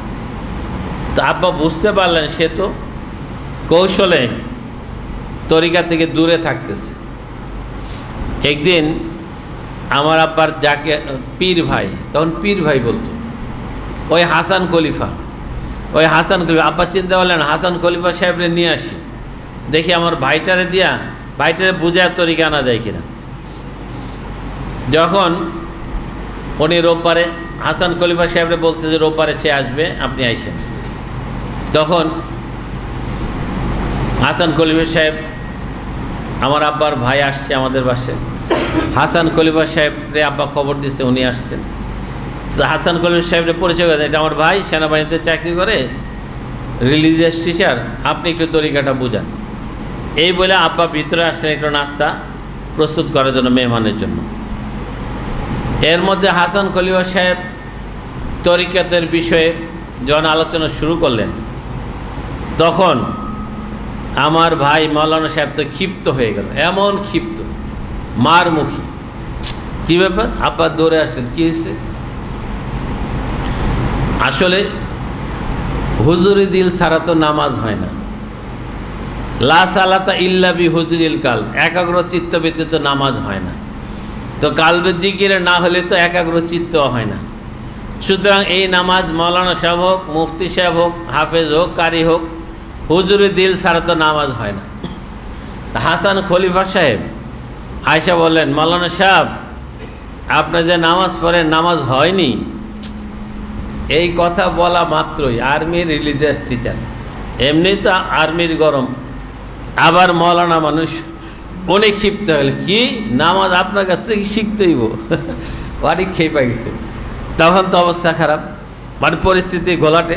আব্বা তার দিলেন, কারণ আব্বার জাকের ভাই তো পীর ভাই, ওনার অসম্মানিত আব্বার লজ্জার ব্যাপার। আব্বা তার কী হয়েছে? তখন আমার আব্বার ভাই বলল, ভাই সাহেব দেখেন, হ্যাঁ আমারে কয় আমার নামাজ হয়নি, হ্যার কাছ থেকে আমার শিখতেই। তখন আব্বা তাড়াতাড়ি বলাই, তুমি এক কাজ করো, তার বাইরে সরানো যায়, শোনো তুমি যাও, তুমি মগবাজারে যাও, মগবাজার মজিবর থাকে, আমার আবার আরেক ভাই মজিবুর রহমান, সেই মগবাজারে থাকতো। কারণ মজিবর অনেক দিন ধরে আসে না, তুমি যাও মজিবরে নিয়ে যাও, মজিবরের কাছে যাও, ওরে খবর দিয়ে নিয়ে আসো। তখন আব্বা বলার পর আমার আব্বার ভাই বাইর হলো, আমাকেও সাথে নিয়ে গেল, যে সাইদুর চলো, তুমি আমার সাথে চলো। আমি সাথে গেলাম। তো আমারে আবার যাওয়ার সময় উনি বলতেছে, তোমার আব্বারে বলে আসো আমরা আইসার জন্য এই লোকরে আর বাড়িতে না, যদি দেখি পিড়া ঠ্যাং ভেঙে দেব, মানে এমন অবস্থা। তো যাই হোক, আমরা গেলাম মগবাজার থেকে ঘুরে টুরে আসলাম। আসার পর উনি তো আব্বা ওনারে বুঝাই টুঝে চাটা খাওয়া বিদায় করে দিচ্ছে। এই হলো পরিস্থিতি। তখন আমার আব্বা চিন্তা করলো যে আরে এটার তো তরিকা তো মুশকিল, হ্যাঁ তো পীরই মানে না, তরিকাই মানে না। তো যাই হোক, আমার আব্বার ইচ্ছা ছিল যে এটারে তরিকা দেওয়াইতে পারলে মনে হয় ভালো করতো। যাই হোক, কেমনে পরে একদিন উনি আইসা আব্বারে বলতেছে, আব্বা তখন মানত করলেন ইমাম হুজুর দরবারে, আল্লাহ আমার এই ভাইটারে তুমি তরিকায় কবুল করো, আমি মানত দিব। মানত করার পর একদিন উনি আইসা বলতেছে, ভাই সাহেব, আব্বারে ভাই সাহেব ডাকতো, ভাই সাহেব মানে গ্রামের ভাষায়, ভাই সাহেব আমার ভিতরটা না খুব খালি খালি মনে হয়, আমার মনে হয় কোনো একজন অলিয়ার কাছে মরিদ হইলে ভালো হইতো। তা আমার আব্বা বললো, তাহলে তো ভালোই, আমার পীরের কাছে মরিদ হও। কোথায়? কয় ফরিদপুর চন্দ্রপাড়া। এত দূর? কয় না, এখানে হাতির পোলে খানকা আছে, চলো আমার সাথে চলো। সাথে আব্বা দেখলেন যে মনটা একটু নরম হয়েছে, তাড়াতাড়ি নিয়ে চলো, আজ তুমি আমার সাথে চলো। রিক্সা করে চলে গেল হাতির পোলে ওখানে সিরাজ ভাই করে একজন, উনি আবার সবক দিত। তো সিরাজুল ইসলাম ওনার কাছে যাওয়ার পর উনি সবক দিয়ে দিলেন। সবক দেওয়ার পর ওইখানে তো জজবাজারের লোক ছিল, জজবাজারের লোক দেখা তখন আমার আব্বা তার ভাই ওনারা তো উপস্থিত, তারা চমকে উঠলো, এরকম জজবা কেন? যাই হোক, আব্বা ওজিফার বইটই নিয়ে তার বাইরে দিয়ে দিল। এক সপ্তাহ পর উনি আবার আসছে পরে আব্বা জিজ্ঞেস করলো, কি তুমি কি ওজিফার বইটা দেখছিলা? হ্যাঁ দেখছি। পড়ছিলা? এত লম্বা মোনাজাত, এত বড় মোনাজাত করে কেমনি? আব্বা বলেন, আরে করতে করতে ঠিক শিখে ফেলবা। মানে সে এত বড় লম্বা মোনাজাত দেখে আর পরেই নেই, কেন এত বড় লম্বা মোনাজাত। তা আব্বা বলে, না তুমি এটা পড়লে দেখো তোমার ভালো লাগবে, আর মোরাকাবাটা কইরো। যাই হোক, উনি মাওলানা মানুষ, আর্মি রিলিজিয়াস টিচার, উনি ওনার মতই আছে। পরের সপ্তাহে আসছে পরে আব্বা বলল, এই চন্দ্রপাড়া ওরস হবে, চলো আমরা এবার চন্দ্রপাড়া যাব। তারপরে চন্দ্রপাড়া যা দুই ভাই নিয়ত করলো যে আমরা চন্দ্রপাড়া যাব। এর মধ্যে আমার আব্বার ভাইয়ের বন্ধুরা বলল যে হুজুর আপনার একটা বিয়ে শাদী করা দরকার, আমরা পাত্রী দেখতেছি। তখন তারা পাত্রী দেখলো বাড্ডার এক মৌলানা সাহেবের মেয়ে, সেও হাফেজে কোরআন। ওই মেয়ের সাথে তার বিয়ের আলাপ আলোচনা করতেছিল। তো আমার আম্মার কাছে উনি আইসা বলে যে ভাবি, আমার কলিগরা তো এরকম বলতেছে, এখন কী করি? ভাই সাহেবরা আপনি একটু বললেন, জিজ্ঞেস করেন। আম্মা যখন আব্বাকে বললেন, আব্বা চিন্তা করলেন মৌলানার মেয়ে বিয়ে করলে তো তরিকা আর দাঁড় ধারবে না, হ্যাঁ আরও ক্ষতি হবে। আব্বা মনে চিন্তা, আমার মোর্শেদের পরিবারের সাথে যদি আত্মীয় স্বজনের সাথেও যদি একটা সম্বন্ধ হইতো, তাহলে তরিকার দিকে সে একটু আগাইত। তখন যাই হোক, আব্বা মনে আর্জি রাখলো যে আমার মোর্শেদের পরিবারের সাথে যেন একটা সম্পর্ক হয়। গেল দুই ভাই ওরসে যাওয়ার পর আব্বা ইমাম শাহ চন্দ্রবাড়ি রহমতুল্লাহ শ্বশুরের কাছে বললেন যে দেখেন, আমার এই ভাইটার আমি বিয়ে করাতে চাই, পাত্রী খুঁজতেছি, আপনাদের কোনো যদি পাত্রী থাকে আমাকে যদি বলেন তাহলে একটু ভালো হতো। তখন আপনার ভাই কী করে না করে সব কিছু বলল। পরে আচ্ছা ঠিক আছে। যাই হোক, ওরস শেষ করে আব্বা তো ঢাকায় চলে আসলেন। আসার পর ইমাম হুজুর একটা চিঠি আসছে, চিঠি তখন সিস্টেম ছিল কি, চন্দ্রপাড়ায় লঞ্চ আসতো প্রতিদিন, লঞ্চে সন্ধ্যা রাত্রে রওনা দিত, ভোরে এসে পৌঁছত, আবার পরদিন সন্ধ্যায় রওনা দিত, চন্দ্রপাড়া যেত ভোরে যায়। তো সকালে আসলে ওই খানকা হাতিরপুল খানকায় চিঠি নিয়ে আসতো, ওই চিঠিটা আবার একজন আমার আব্বার কাছে আয়না দিলেন। চিঠি খুলে দেয় যে ইমাম হুজুরের চিঠি। ইমাম হুজুর আব্বার কাছে লিখছে যে আপনার ভাইয়ের সাথে আমার মেয়েকে বিয়ে দিতে চাই, আপনি যদি রাজি থাকেন আমার সাথে অতি সত্বর যোগাযোগ করেন। আব্বা তো পীরের মেয়ের সাথে বিয়ে হবে আমার ভাইয়ের, খুশিতে আত্মহারা। উনি তাড়াতাড়ি দাদা তো গ্রামে বাহাদুরপুরে থাকতেন আশুগঞ্জে, তাড়াতাড়ি দাদারে খবর দিলেন আপনি আসেন। দাদা চলে আসলেন ঢাকায়। আসার পর আব্বা বললেন, দাদা আবার আমার আব্বাকে খুব নির্ভর করত। আব্বা উচ্চ শিক্ষিত ছিলেন, দায়িত্বশীল কর্মকর্তা ছিলেন, সারা জীবন দাদার সহযোগী হিসেবে ছিলেন। দাদার পরিবারের সব কাজে উনি সহযোগিতা করতেন, যে কারণে আব্বার প্রতি ওনার আস্থা ছিল অনেক বেশি। আব্বা বললেন, এই ব্যাপার আমার পীরের মেয়ের সাথে বিয়ের একটা প্রস্তাব আসছে, তা আমি এই ব্যাপারে আপনি কি বলেন? দাদা বলে, কোন জায়গায়? ফরিদপুর। ফরিদপুর এত দূর, পোলা বিয়া করামো ফরিদপুর কেন? আমাদের দেশে কত মেয়ে আছে। আব্বা বললেন যে দেখেন, আমাদের দেশে তো অলি আল্লাহ নাই, ফরিদপুরে উনি অনেক বড় কামেল মোকামেল অলি আল্লাহ, ওনার মেয়েরে বিয়ে করলে আমাদের বরকত হবে। তখন আব্বার কথাবার্তায় দাদার অমত করতে পারলেন না, গেলেন দুজনে মিলে চন্দ্রপাড়া। যাওয়ার পর সেখানে ইমাম হুজুরের সাথে কথাবার্তা হলো, অনেক কথাবার্তা। এখন দাদা তো বললেন, ইমাম হুজুরের সাথে কথাবার্তা শুনে ইমাম হুজুর বলেন, দেখেন আমার তো ছেলে নাই, উপযুক্ত ছেলে নাই, আপনার ছেলেটার আমারে দিয়ে দেন। দাদার এই কথা বলার পর দাদাকে, কি পোলা বিয়ে করামো, বউ আমার বাড়িতে নিয়ে যাবো, পোলার আমি দিব কেন? দাদা এতে রাজি না, কিছু বলে নাই। পরে আড়ালে আব্বারকে বলে, দেখো উনি তো আমার পোলা চাইতেছে, এখন পোলা বিয়ে করে বউ আমার বাসায় নিব, এখন সে আমার পোলা নিয়ে যাব, আমার পোলারও তো আমি দেব। তখন আব্বা বুঝাইল, দেখেন আল্লাহর ওলি যদি আপনার ছেলেরা কবুল করে, আমরা তো 6 ভাই, 5 জনরে আপনি দুনিয়াদারের জন্য রাখেন, একটারে দিয়ে দেন আল্লাহর নামে। দাদারে বুঝাইল, তখন দাদা বুঝলো, হয়তো তোমার মারে বুঝামো কেমনে, আমি তোমার মার হুকুম ছাড়া তো তার ছেলের আমি দিতে পারি না। দাদা আবার এই পেজ ধরল। তখন আব্বা বলল, মারে আমি বুঝাবো, আপনি রাজি হন, বিয়েটা হয়ে যাক, মারে যা বুঝান লাগে আমি বুঝাবো। তখন দাদা কাছে, ঠিক আছে, বড় ছেলে তো ঠিক আছে। তখন সেখানে বিয়ে হলো। বিয়ে হওয়ার পর এই নতুন জীবন শুরু হলো। এরপর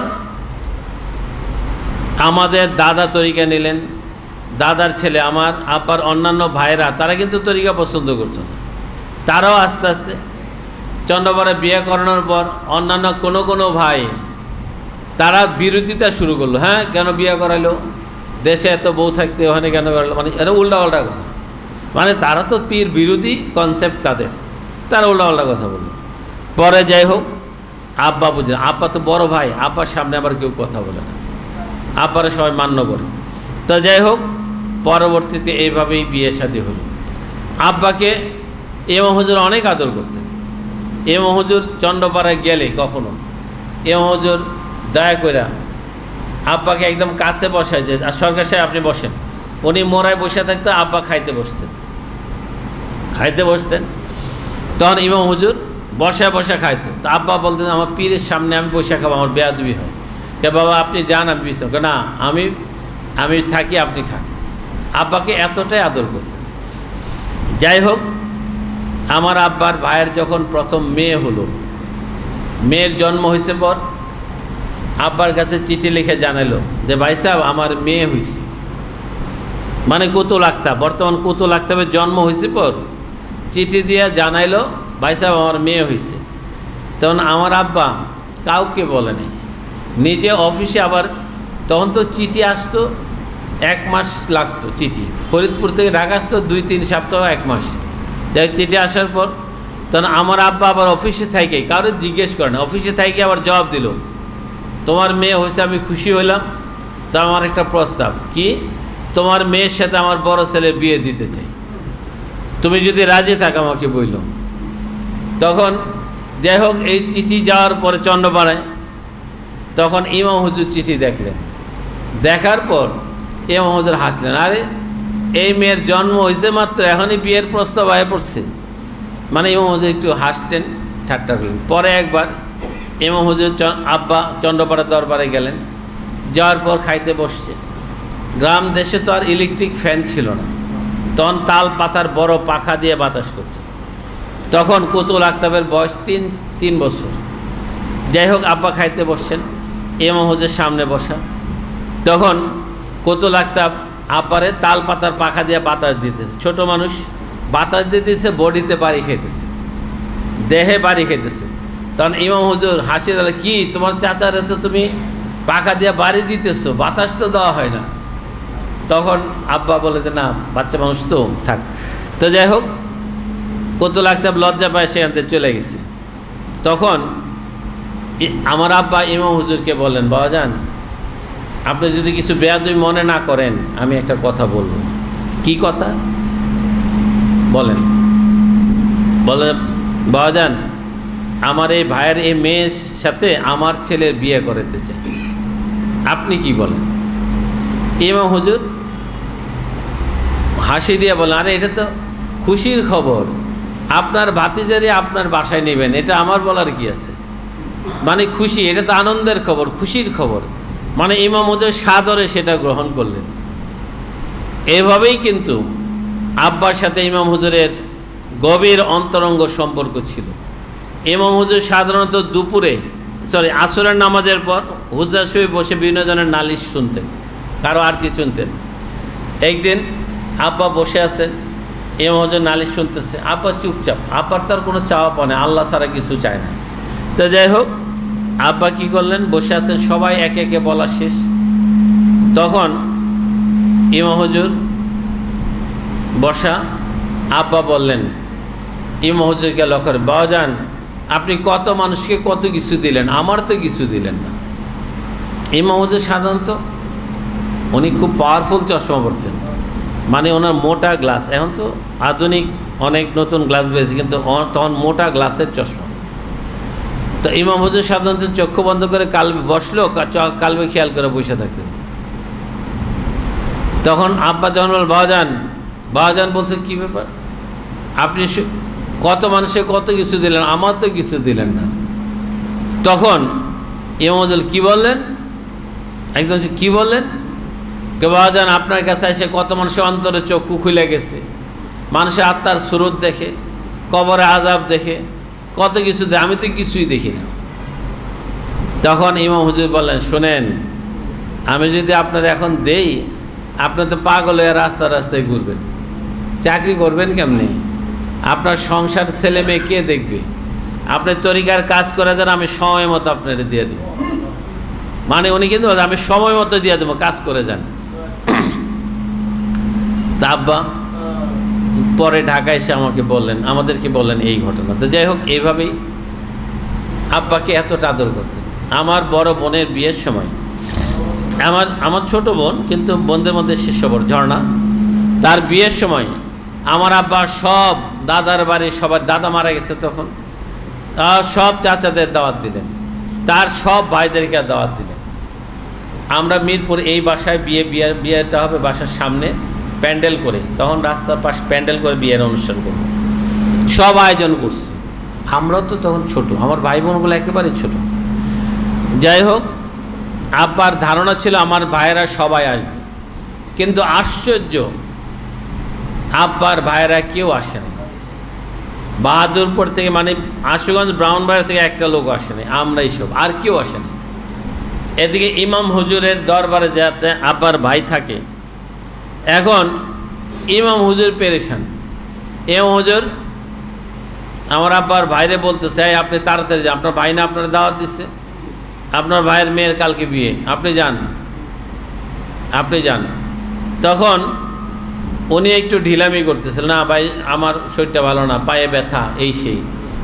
উনি অবশ্য পায়ে একটা চোট লাগছিল, মানে হাঁটতে যেয়ে একটা তার পায়ের মধ্যে বিদ্ধ হয়েছিল, মানে তখন ইলেকট্রিক্যাল কাজ হইতেছিল, ইলেকট্রিকের তার একটা পায়ের পাতার উপরে ঢুকে গেছিল, পা ফুলে গেছে, পা পাড়া দিতে অসুবিধা, তখন জুতাও পা দিতে অসুবিধা। তখন ইমাম হুজুর বললেন না আপনি যান। উনি বলে যেন আমার পায়ে তো ব্যথা, আমি যাবো কেমনি, আমি যাইতে পারবো না। ইমাম হুজুর বললেন আপনার যাইতেই হবে, আপনি যদি না যান আপনার ভাই কষ্ট পাবে, আপনি যান। ইমাম হুজুর অনর, যাইতেই হবে, আপনার বড় ভাই দাওয়াত দিচ্ছে, আপনার যাইতেই হবে। যাই হোক, ইমাম হুজুরের প্রেশারে উনি বাধ্য হলেন আসার প্রস্তুতি নিতে।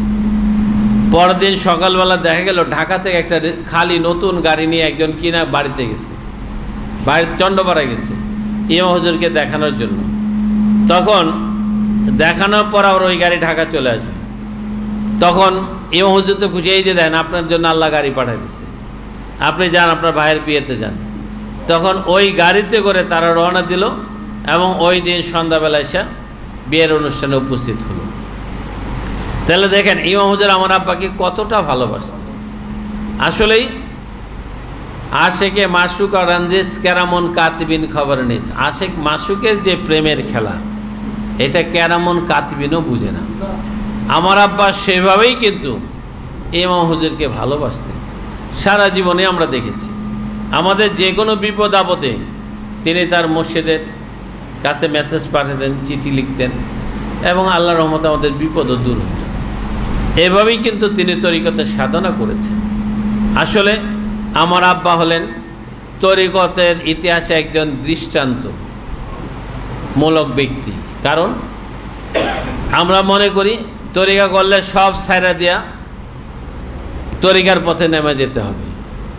আসলে চাকরি করে, ব্যবসা করে, শিক্ষকতা করে, বিভিন্ন পেশায় নিয়োজিত থেকে সৎ জীবনযাপন করেও যে একজন মানুষ তরিকার মাধ্যমে আল্লাহর বন্ধু হতে পারে, আমার আব্বা একটা দৃষ্টান্ত। আমার আব্বা কিন্তু উচ্চ পর্যায়ের ওলি আল্লাহ ছিলেন, তার সারা শরীরে আল্লাহ জিকির জারি হতো। শুধু তাই নয়, তার ওফাতের সময় অন্তর্চক্ষুষ্মান ব্যক্তিরা দেখেছেন ইমাম হুজুর যে বলছিল সময় মতো সব দিয়ে দিব, সত্যি ইমাম হুজুরও তার বিদায়ের সময় হাজির ছিলেন রুহানিতে। নবীজি হাজির ছিলেন, বরপীর আব্দুল কাদের জিলানী রহমতুল্লাহ আলাইহি, খাজা মাইনুদ্দিন চিশতি রহমতুল্লাহ আলাইহি, মুজাদ্দিদ আল ফিসরি রহমতুল্লাহ আলাইহি, বাহাউদ্দিন রশিদ রহমতুল্লাহ আলাইহি, সব মহান ওলি আল্লাহগণ তার সামনে হাজির। তারা তাকে বরণ করে নেওয়ার জন্য তারা এসেছিলেন এবং তারা সাদরে বরণ করেছিলেন। আমার মনে আছে আব্বা ছিলেন বারডেম হসপিটালের ভর্তি। হসপিটালের আপনারা জানেন বারডেম প্রতিষ্ঠাতা হলো ডাক্তার ইব্রাহিম সাহেব। ইব্রাহিম সাহেব আব্বার চিকিৎসা করতেন। আসলে আমি ইব্রাহিম সাহেবের আগে চিনতাম না, আমি তখন চার্টার্ড অ্যাকাউন্টেন্সি পড়ি। বারডেম হাসপাতালে আব্বা ভর্তি। আব্বার শরীরটা খুব খারাপ হয়ে গেছে। আব্বার বয়স ছিল 51 বছর। যাই হোক, ডায়াবেটিসের কারণে আব্বার আবার গ্যাস্ট্রিক ছিল, গ্যাস্ট্রিকের আবার আলসার হয়েছিল, যার জন্য ডায়াবেটিসটা আলসারের মধ্যে ঘাটা আরও বাড়ায় দিছে, যার জন্য শরীরটা খুব দুর্বল হয়ে পড়ছে। আব্বা কিছু খাইতে পারতো না।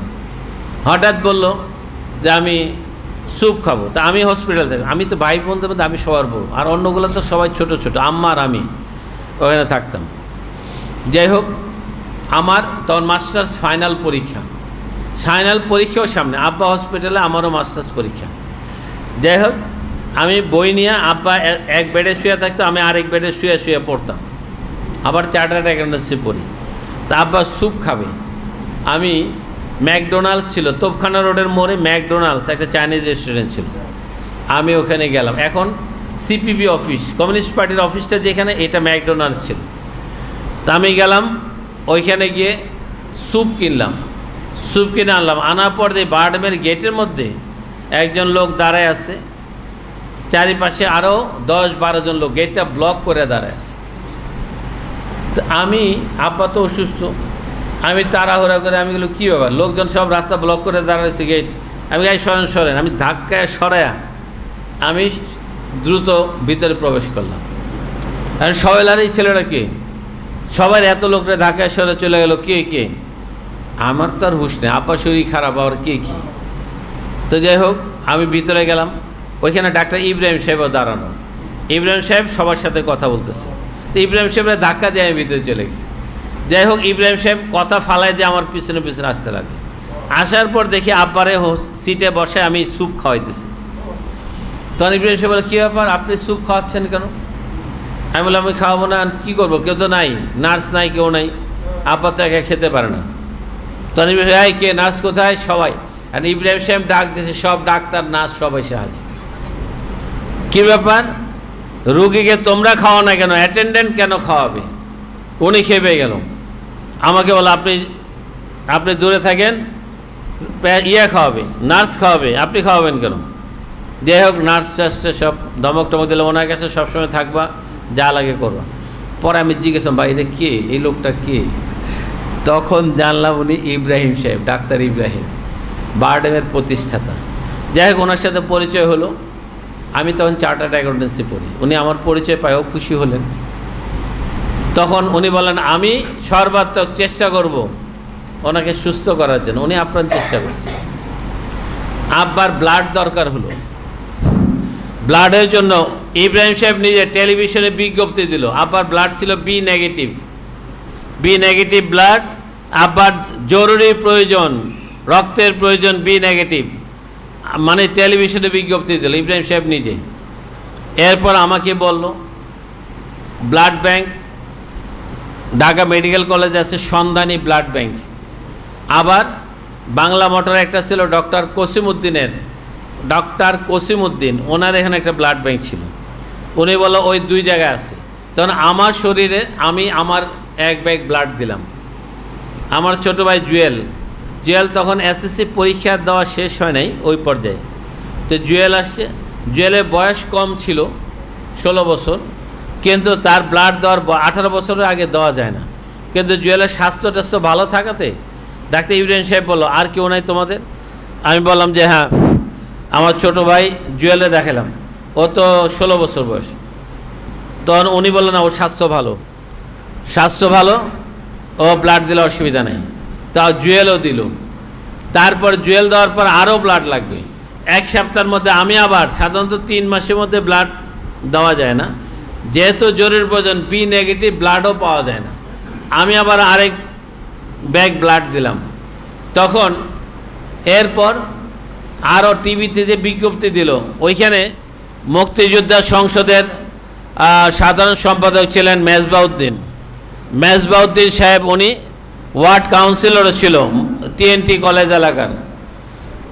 উনি মেজবাউদ্দিন সাহেব আসছেন, আয়েশা মেজবাউদ্দিন সাহেব, উনিও ব্লাড দিলেন। এইভাবে আব্বাকে ব্লাড দেওয়া হলো। আসলে আল্লাহর যে কীভাবে সাহায্য আসছে, বারবার বিভিন্নভাবে আমরা সহযোগিতা পেয়েছি। আল্লাহর রহমতে সবাই, ডাক্তার নার্স সবাই একটাই। একদিন রাত 12টার সময় ইব্রাহিম সাহেব জরুরি মিটিং ডাকলেন। বারডেমের প্রধান উপদেষ্টার ব্রিগেডিয়ার মেজর জেনারেল আজাদ খান সাহেবকে ডাকলো।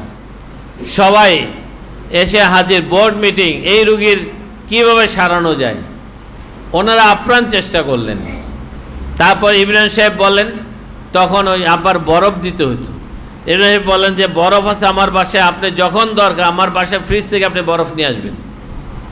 ওনার ওয়াইফ ছিল হাজেরা মাহতাব, ওনার মেয়ে হাজেরা মাহতাব।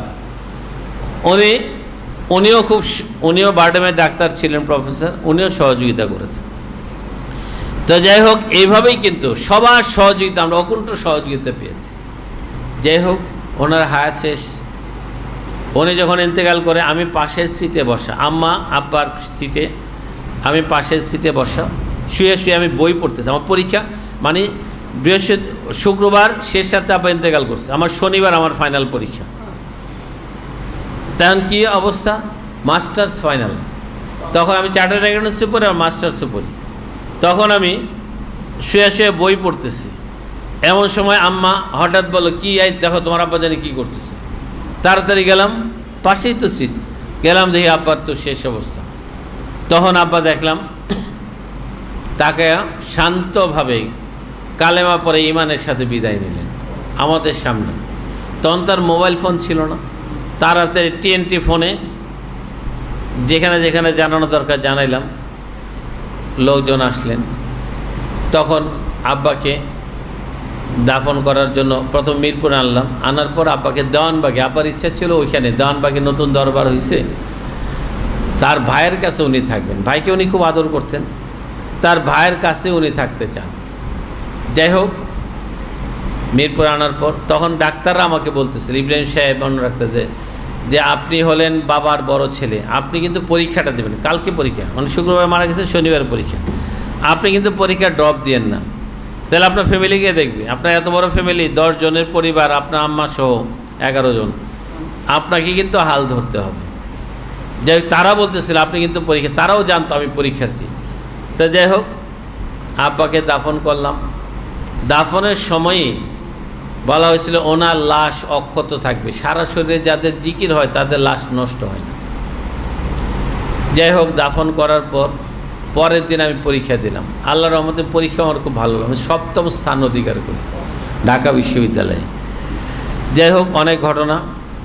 তো আব্বা ইন্তেকালের 4.5 মাস পর তখন নতুন দেওয়ানবাগ, নতুন দরবার, যেখানে মাটি দেওয়া হলো, মানে মাটি ফেলা হলো, নতুন কবর দাফন করা হলো রজশিবের পুরো পাশটা বৃষ্টির ঢলে, আষাঢ়ের ঢলে ভাঙা পড়ে গেল, ভাঙা পড়ে গেছে। যখন ভাঙা পড়ে গেছে তখন স্টাফরা দেখলো যে আব্বার লাশ অক্ষত অবস্থায় আছে, নষ্ট হয়নি। ওরা দেখে তো ভয় পেয়ে গেল, কী বল লাশ এতদিন নষ্ট হয়নি। তাড়াতাড়ি আমার খবর, আমি তখন দি জেনারেল ইলেকট্রিক কোম্পানি দিলকুশে আমি অডিটর, আমি অফিসে কাজ করছি। এই টেলিফোনে একজন আমার জানাইলো আপনার আব্বার লাশ অক্ষত অবস্থায় আছে। আমি জানতাম আমার আব্বা আল্লাহর ওলি, আমি বই পুস্তকে পড়েছি আল্লাহ ইন্না আউলি আল্লাহ লাইয়া মতো, আল্লাহর ওলিগণ অমর, তাদের মৃত্যু নেই। আমার খুব ইচ্ছা ছিল আব্বার লাশটা যদি দেখতে পারতাম যে আসলে উনি অমর, আমি খুব তৃপ্ত হতাম। তখন আমি সেখানে খবর পাইয়া, তখন তার এত যানবাহনের তেমন পর্যাপ্ত ছিল না, আমি বিকাল 4:30টার দিকে খবর পাইয়া রওনা দিলাম।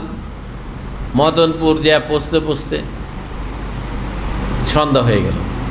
সন্ধ্যার পর গেলাম দেওয়ানবাগ যাওয়ার পর গিয়ে দেখি ওরা মাটি চাপা দিয়ে আবার কবরের ভাঙা জায়গাটা ফিল আপ করে ফেলছে। আমি বলি আরে ভাই, আমি তো দেখতে পেলাম, আমি তো দেখবই, আমি দেখব। তখন আমার আর কোনো ভয় ভীতি, আব্বারে দেখতেই হবে, অন্যরা দেখলো আমি দেখব না। আমি তাড়াতাড়ি রওজা শরীফের উপরের মাটি খোদাই করে সরাইয়া দিয়া আমি টর্চ লাইট দিয়া দেখলাম যে সত্যি আব্বার লাশ অক্ষত। আব্বার কদম মোবারকের কাফনের কাপড়টা একটু সরে গেছে, পায়ের পাতাটা দেখা যায়, দেখলাম যে পাতাটাও ঠিক আছে, পায়ের লোমগুলোও ঠিক আছে, এবং একটু পানি চুপচুপে পানি পড়ছে। এটা দেখা আমার খুব কান্না আসতেছে, আমি চিৎকার করে কাঁদতেছিলাম। যাই হোক, কান্নাকাটি করে কবরটা বন্ধ করে চলে আসলাম। তারপর পরদিন আমরা সবাই গেলাম, ওইখানে পুলিশ ক্যাম্প ছিল, এর আগে ডাকাতি হয়েছিল ওইখানে, ডাকাতি হওয়ার পর ওইখানে যাই হোক একটা পুলিশ ক্যাম্প দেওয়া হলো। ওই পুলিশ ক্যাম্পের পুলিশরা উপস্থিত থেকে ওই কবর ভেঙে আবার লাশ উত্তোলন করা হলো। সবাই আশ্চর্য, 4.5 মাস আগে মৃত ব্যক্তির লাশ অক্ষত থাকে কিভাবে। পুরা এলাকায় প্রচার হয়ে গেল যে ওই দেওয়ানবাগ দরবারে পীর সাহেবের ভাই 4 মাস আগে মারা গেছে, কিন্তু কবরে এখনও বসে বসে তসবিহ জপতেছে। মানে গুজব ছড়ায় গেল, আর মানুষ হাজার হাজার মানুষ, মানে পুরা এলাকায় ঢল নামলো, সবাই আসলো, পুলিশ কন্ট্রোল করতে পারে না এমন অবস্থা। সবাই দেখার জন্য, এক নজর দেখার জন্য সবাই দেখলো। আবার দেহ মোবারক ড্রাই হয়ে গেছে, চামড়াটা কিসমিসের মতো হয়েছে, সব ঠিক আছে কিন্তু কিসমিস কালার, শুকনা হলে যেমন কিসমিসের একটা লালচে, একটু হালকা লালচে হয়ে গেছে। যাই হোক, পরে আবার কবর উঁচা করে ইট দিয়ে পাকা করে সুন্দরভাবে কফিনে করে আবার দাফন করা। এখানেই তখন দেওয়ানবাগ দরবারে কিছুদিন পর পরে মারামারি গণ্ডগোল এটা সেটা হইতো। তখন আব্বার রওজা শরীফ সেখানে আছে, কিন্তু কোনো তত্ত্বাবধান ছিল না, কেয়ারলেস ছিল না, সাধারণ একটা কবরের মতোই ছিল। কিন্তু তিনি তো আল্লাহর বন্ধু, আল্লাহর বন্ধুর সম্মান তো আল্লাহই বাড়িয়ে দিয়েছেন। আলা ইন্না আউলিয়া আল্লাহি লা খাউফুন আলাইহিম ওয়া লাহুম ইয়াহজানুন। আল্লাহ বলেন আল্লাহর ওলিগণের কোনো ভয় নেই, তারা কোনো বিষয়ে চিন্তিত নয়। যাই হোক, তখন আমরা ওই দরবার দেওয়ানবাগ দরবারে কয়েকদিন 90 সালে গণ্ডগোল হলো, 92 সালে 99 সালে, মানে কয়েকদিন পর লুটপাট করে ভেঙে চলে নিয়ে যায়। 99 সালে পরবর্তী 2007 সালে যখন আবার রওজা শরীফ পুনরুদ্ধার হলো, আমি প্রতিদিনই যাইতাম, প্রতিদিন সকালবেলা আরামবাগ থেকে আমি একা ফজর নামাজ পড়ে গাড়ি নিয়ে যাইতাম, পুরা দরবার ঘুরে পূর্ব পশ্চিম ঘুরে আবার সকাল 7টার মধ্যে ঢাকা চলে আসতাম, আরামবাগ আসতাম। ওইখানে তখন ম্যানেজার ছিল সালাম ভাই, মদনপুরে ছোট সাববাড়ির মেয়ের জামাই, মুয়াজ্জেমের বোন জামাই সালাম ভাই ম্যানেজার ছিল। সালাম ভাই আমাকে বলল একদিন আব্বা রওজা শরীফের পাশে আবার বাবাজানের এক ছেলের, আমার এক চাচতো ভাইয়ের ছেলের মারা গেছে, তাকেও দাফন করা হয়েছে পশ্চিম পাশে। তো যাই হোক, সালাম ভাই আমাকে বলল, আমি একদিন ওই কবরের পাশ দিয়ে রওজার পাশ দিয়ে হাইটা যেতেছি।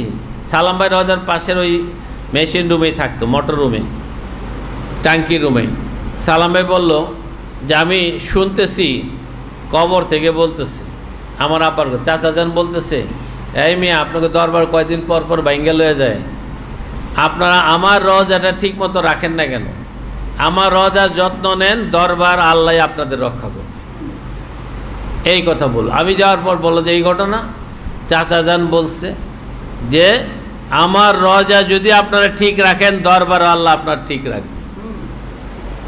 তখন এই কথা বলার পর আমি বললাম ঠিক আছে, আপনি বাবাজান আসলে বইলেন বাবাজান নেই। তো বাবাজান রে সালাম ভাই বললো যে এই ঘটনা, উনি বলছে যে আমার রওজা ঠিক রাখলে আপনাকে দরবারও ঠিক থাকবে। তখন বাবাজান অনুমতি আমাকে বললো ঠিক আছে, রওজাটা তুমি বানায় দাও। আমি নিজ উদ্যোগে নিজ খরচে নিজে পরিকল্পনা করে রওজাটা বানাইছি। আপনারা এখন ছবি টবি যাই দেখেন, বাস্তবে যা সেটা আমার নির্মিত, অন্য কেউ নয়। এটা আমি করেছি আমার পরিকল্পনা মোতাবেক। যখন হুকুম পাইলাম দিন রাত কাজ করে আমি শেষ করে ফেললাম। পরে বাবাজানের ভাই আবার গেলেন, ওখানে যাওয়ার পর আরে সাইদে তো তার বাপের মাজার ঠিকই বানায় ফেলাইছে। তো যাই হোক, আমার আব্বার সম্মান তো আমিই বাড়াবো, কি বলেন তাই নয় কি? আমার এটা দায়িত্ব, কে কি মনে করলো তা না, আমি করছি, আরও করতাম, কিন্তু যাই হোক শর্টকাটের মধ্যে যতটুকু পারছি, যাই হোক এটা করছি। তো এইভাবেই কিন্তু আমার আব্বার সারাটা জীবন অলৌকিকত্বে পরিপূর্ণ। আজকে তার ওফাত দিবসের অনুষ্ঠান আমরা পালন করতেছি। কোরআনে আল্লাহ বলছেন সালামুন আলাইহি ইয়াউমা বুলিদা ইয়াউমা মাতা ওয়া ইয়াবা সুহাইয়া। মহামানবদের শুভ জন্মদিন, ওফাতের দিন, পুনরুত্থানের দিন, রহমত, শান্তির, রহমতের। আসলে এই মহামানবদের ওফাতের দিন রহমতের, আমরা যদি তার প্রতি শ্রদ্ধা নিবেদন করে আল্লাহর দরবারে প্রার্থনা জানাই, তিনি দয়া করে আমাদের ভাগ্য পরিবর্তন করে দিতে পারেন। কি পারে না? পারে না? তাই আজকের দিনে আমার পরম শ্রদ্ধেয় পিতা, বিশিষ্ট সুফি সাধক হযরত সৈয়দ আব্দুর রহমান সরকার রহমাতুল্লাহের পরশময় কদম মোবারকে জানাই লাখো সালাম ও কদম বুসি। প্রার্থনা জানাই তিনি যেন আল্লাহ যেন দয়া করে আমার আব্বাকে সর্বোচ্চ সম্মানিত স্থানে রাখেন এবং আব্বার পরিবার পরিজন, আমার আম্মা, আমার ভাই বোন, আমার ভগ্নিপতি, আমার ভাইয়ের স্ত্রীগণ, আমাদের পরিবারের ছেলে মেয়েরা যারা আছে সবাইকে যেন আল্লাহ তরিকতের পথে রাখে, শান্তির পথে রাখে। আব্বা যে তরিকতের পথ আমাদের দেখিয়ে গেছেন, সেই পথে যেন আমরা সবাই থাকতে পারি। আল্লাহ দয়া করে সেই তৌফিক দান করেন। সবাই বলুন আমিন। আমার আব্বা আমাকে এই তরিকতের পথে আব্বাই উৎসাহিত করেছে। আব্বা আমাকে বলছেন সাইদুর, আমি তোমাকে তরিকা শিখতে দিছি, তুমি তরিকাটা শিখো। আব্বাই কিন্তু আমাকে বলেছেন তরিকা শিখতে, এবং তার ভাইকেও বলছিলেন তুমি কিন্তু সাইদুরকে তরিকা শিখাইবা। তিনিও তাকেও বলছিলেন। যাই হোক, আল্লাহর রহমতে আমার আব্বার সেই স্বপ্ন আমি পূরণ করার চেষ্টা করেছি।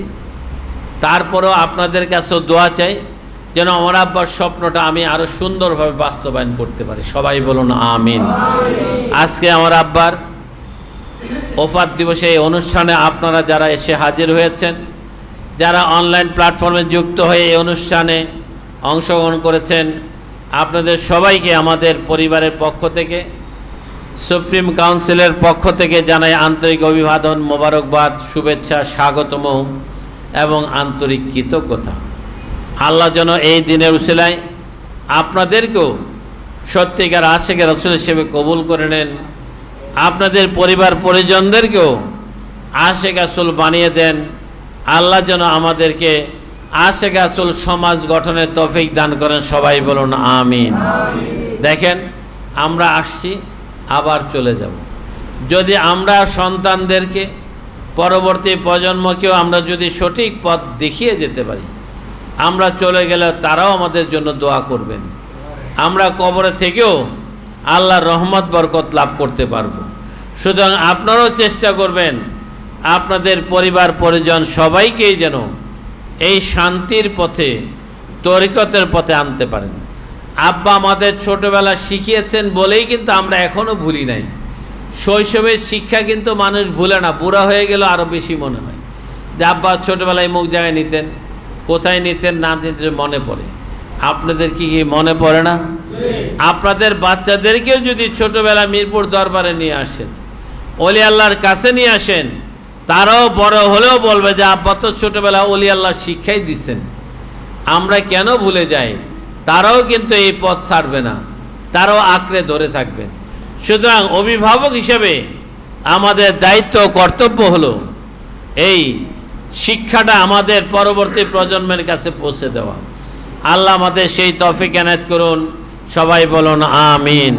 ওয়া আখিরি দাওয়ানা আনিল হামদুলিল্লাহি রাব্বিল আলামিন। আসসালামু আলাইকুম ওয়া রাহমাতুল্লাহি ওয়া বারাকাতুহু।